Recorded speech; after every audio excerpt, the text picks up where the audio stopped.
Today is the one-year anniversary since the devastating terror attack in Brussels, which killed more than 30 people and injured several hundreds. One America's Rachel Acenas has more. In March last year, suicide bombers coordinated 3 separate attacks, 2 at the airport in Brussels and 1 at the train station. That happened several months after a deadly attack in Paris. Turns out both were linked through the same terrorist network. 1 year later, some say security in the Belgium capital has improved, but much more needs to be done.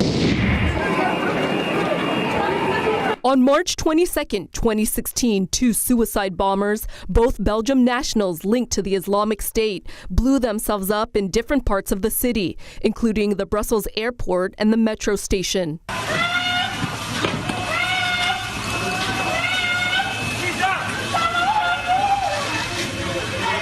Authorities captured a 3rd suspect who was prevented from detonating his own bomb by the force of a previous explosion. That attack happened just 4 months after Islamic State militants killed 130 people in Paris. Details soon emerged that the Paris and Brussels terrorists appeared to share the same bomb maker, and the violence was planned and executed through the same terror network. The 2 attacks sent shockwaves in Europe and across the world. The violence highlighted the intelligence failures which allowed ISIS to carry out attacks in 2 European cities, just 4 months and 200 miles apart. The Prime Minister called the attacks barbaric and cowardly, vowing to do more to fight the violence.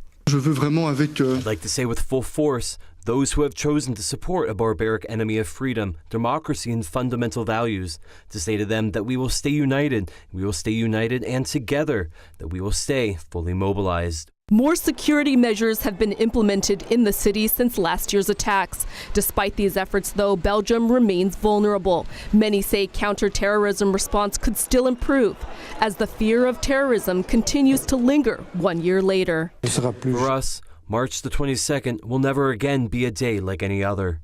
Lives have been shattered. There are deep wounds. Our whole country shares the suffering. Queen Mathilde and I share your pain. And those painful memories still exist. A memorial dedicated to the victims and the families they left behind, now intact thanks to this artist. What I wanted to say is just we as Belgium, as European, as part of the world, we have to say no. Don't agree with that kind of act. We've been hurt, we've been wounded, but we say, okay, we stand and we say no. A symbol of hope in memory of those who died in what's considered the worst terror attack in Belgium's history 1 year ago.